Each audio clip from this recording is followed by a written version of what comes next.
I, Jack Fisher, take you, Amy Williams, to be my lawful wife, in sickness and in blah blah blah. This was my most frequent dream lately, followed by a nightmare in which I realized that the truck with a trailer I saw in the mirror would not be able to stop in time and would crash into me and other cars in front of me at the traffic light.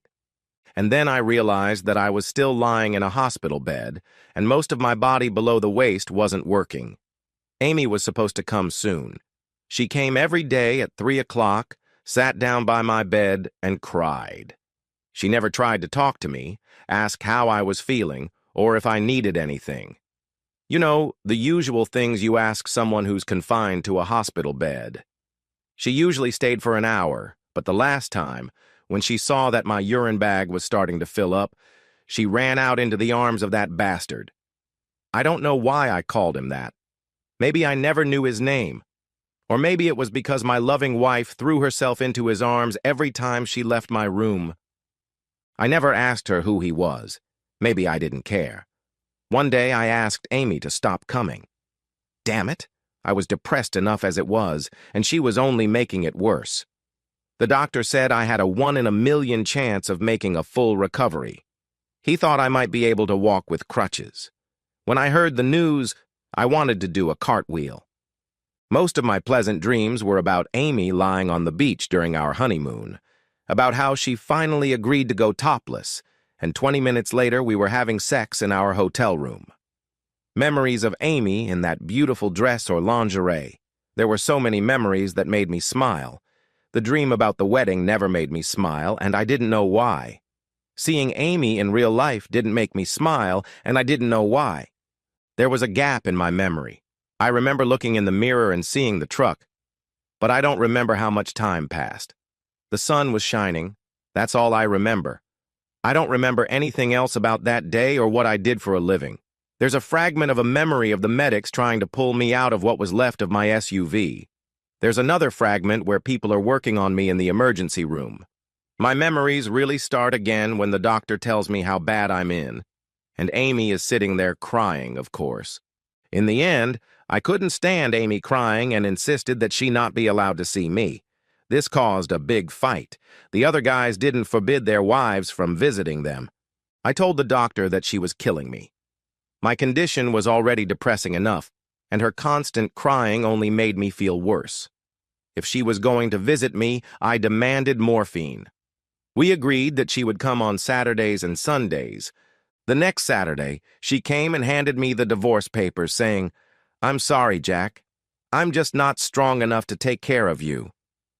Some might think I was sad because a beautiful woman was divorcing me while I lay disabled in a hospital bed, but I was happy. Maybe it was because that chapter of my life was over. Or maybe I was just tired of seeing that jerk with my wife. The wedding dreams stopped around the same time as the nightmares about the accident. But the dreams about having sex with Amy didn't stop. She noticed I was awake and told me to let her know when I was ready. We don't want your pipe to get clogged up from lack of use. And this has to be our little secret. Anyway, who would believe me? They started letting my family and friends in. Finally, people started asking if I needed anything. Number 38 was always first on my list. I learned that he worked for the electric company on the power lines. My parents were still alive, as were my brother and sister. At least one of my union comrades came to make sure that all my needs were being met. A week after my favorite night nurse visited, I was half awake when I told the nurse that my feet were cold. She dropped the tray and ran out of the ward. She didn't even try to cover my feet. I was trying to fall asleep when I heard my room number being called and my doctor being summoned. There was a lot of whispering in the room, and when I opened my eyes, I saw a crowd of people gathered around my bed. "Mr. Fisher, the nurse said you complained of cold feet," my doctor said. "Yes, and she didn't cover them as I asked." "Tell me, can you feel that?" "Damn it, you bastard!" He touched my legs with a pin. "Mr. Fisher, you have no idea how happy I am, and you don't seem to understand how happy you should be. It means that all the damage to your nervous system is repairing itself. It's time to start teaching you how to walk again." I cried like a 2-year-old boy, I cried. My parents cried when they came to visit me. My brother and sister cried with their families. Some of my friends cried when they came to visit me. It was like a circus of tears. The only one who didn't cry was Amy, because she wasn't there. My father asked if I wanted him to tell her, and I angrily said no. I apologized, and he said there was no need. And during physical therapy, I cried a lot. I cried during physical therapy. I cried after physical therapy when my muscles started to cramp. I cried when muscle spasms woke me up in the middle of the night. I think the only time I didn't cry was when my favorite night nurse came to see me. I never saw Amy stroking me in my sleep again. I never found out the nurse's name, and I think she took off her name tag before coming into my room.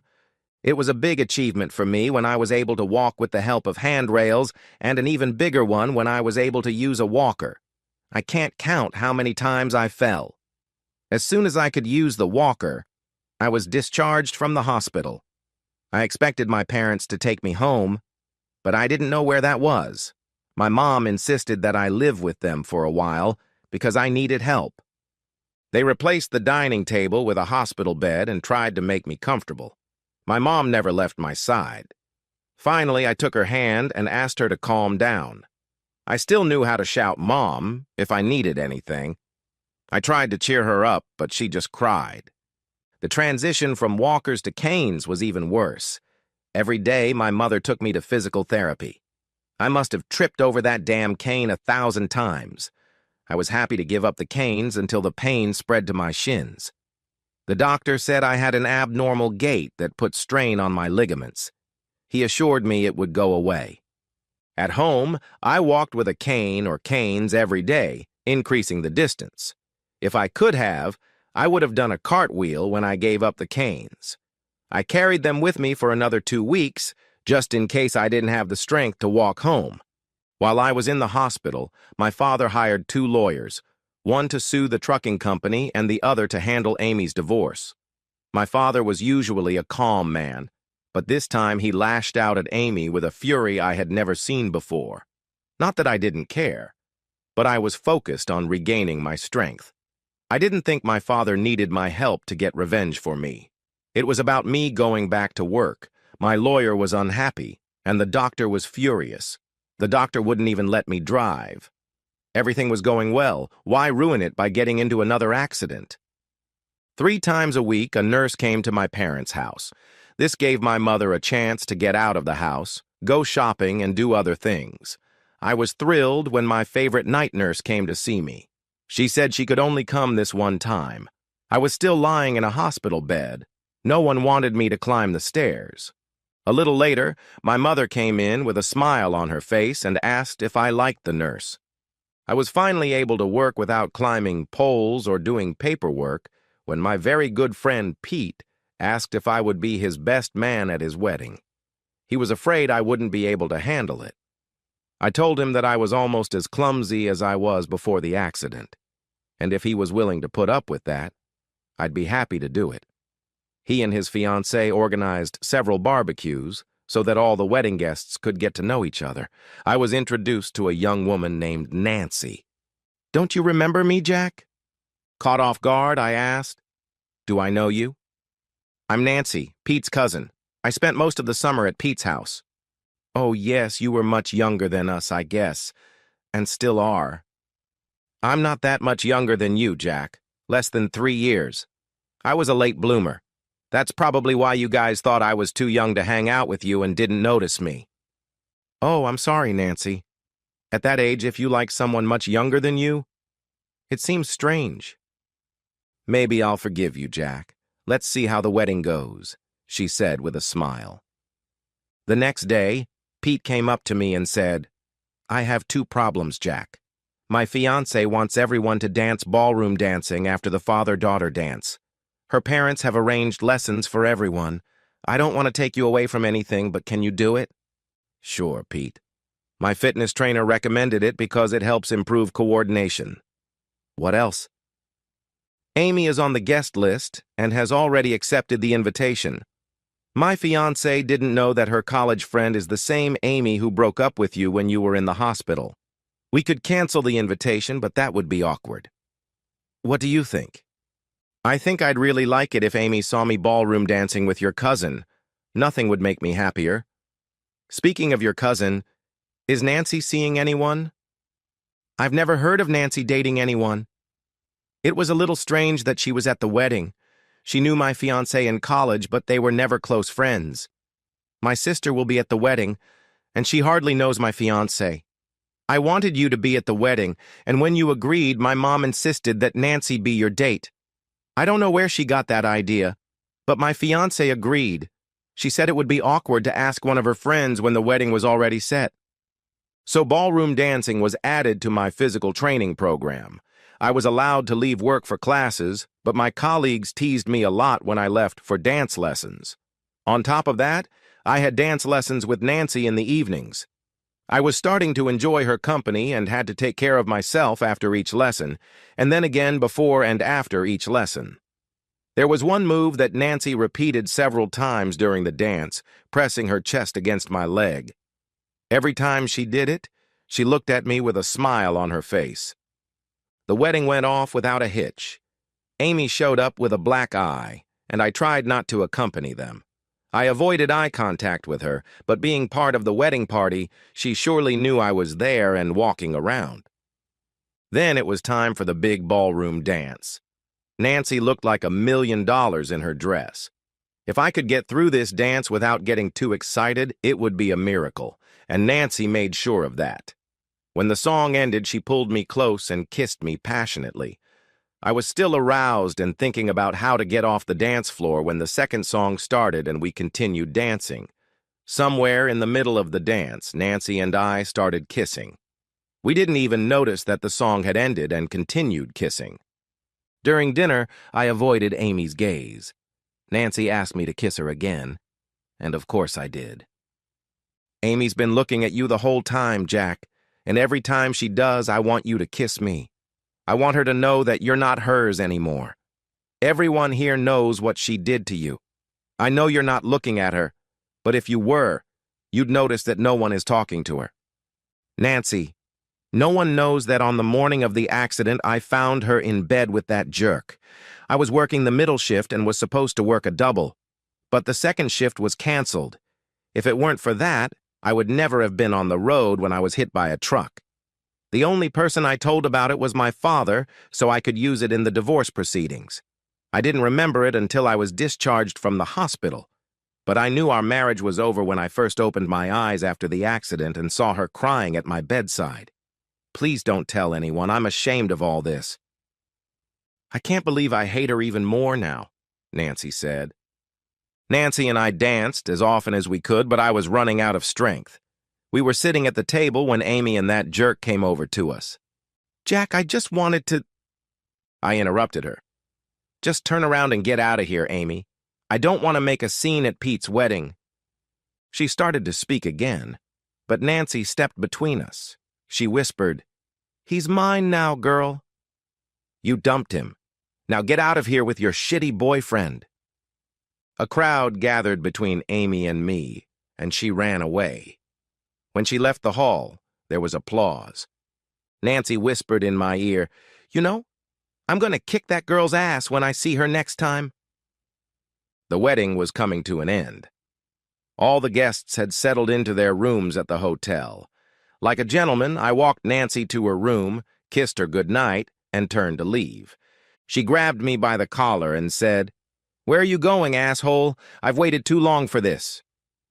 Nancy opened the door to her room and pushed me inside.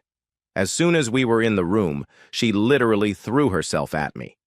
I didn't resist. Except for the nurse's visit, I literally couldn't remember the last time I had made love to a woman.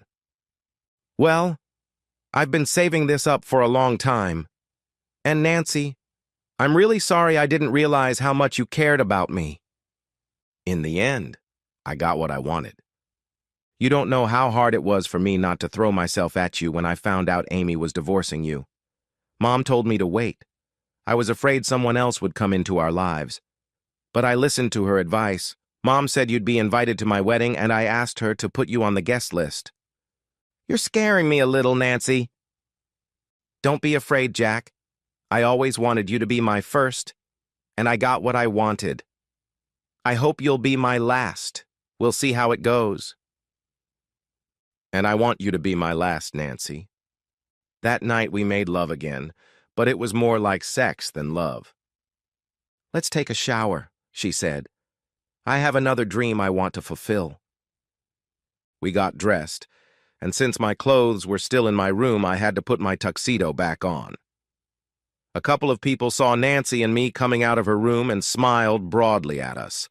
We ran to my room, and after I changed, we went to breakfast holding hands. When we entered the room, everyone stood up and applauded, embarrassing me for the second time in 24 hours. I knew my father and Amy were in a bitter divorce battle. He was furious when he found out Amy had left me divorce papers at the hospital. When he found out that the only reason I had gotten behind the wheel was because I had caught her in bed with that jerk, he decided to burn everything to the ground. He refused to give her anything, not even part of the house or anything else. Outside the home, our assets were equal. My income was usually higher than hers because of overtime, but who knew when I would be able to work overtime again? On Monday after the wedding, when I came home from work, my mom brought me a note from the mailbox. It was from Amy. Jack, you have every right to be angry with me, and I deserve it. I've cried so many times knowing that I was the reason you ended up in the hospital. I'm truly happy that you've finally become a wonderful dancer. Nancy seems to be truly in love with you, and I hope you find the life you truly deserve with her. You probably know that my lawyer has been fighting your father's demands regarding our divorce, but I am asking him to drop the case and agree to your father's terms. I have almost taken everything away from you, and I don't want to take any more. And Jack, marry that girl. You deserve to be loved as much as she loves you. As soon as I finished reading the letter, my father called and told me the same information about the divorce. Amy had already moved all her things out of our house, so now it was officially mine, and I could move in when I was ready. I slept in my childhood bedroom and eagerly awaited the day when I could return home. I called Nancy and invited her to come with me to my house. We went inside, and nothing had really changed. We went upstairs, and when we got to the master bedroom, I felt a chill. We opened the door, and the room was completely empty. Some of my things were still hanging in the closet, but all of Amy's things were gone. There were beds in the 2 guest rooms. We went downstairs and found 2 notes and a bottle of wine on the kitchen table. One was for me, and the other was for Nancy. We opened mine first. Dear Jack, welcome home. I removed the furniture from the bedroom because I was sure you didn't want it. I donated it to a charity. I'm sure I didn't take anything that belonged to you, but if you notice anything missing, let me know. By the way, I dumped that jerk. I realized he wasn't right for you, but unfortunately it was too late. Love, Amy. Nancy, please take care of Jack. There's an old saying, you don't know what you've got until it's gone. I've made mistakes, and I'll learn to live with them. I wish you both happiness and hope your home will be filled with children. Sincerely, Amy.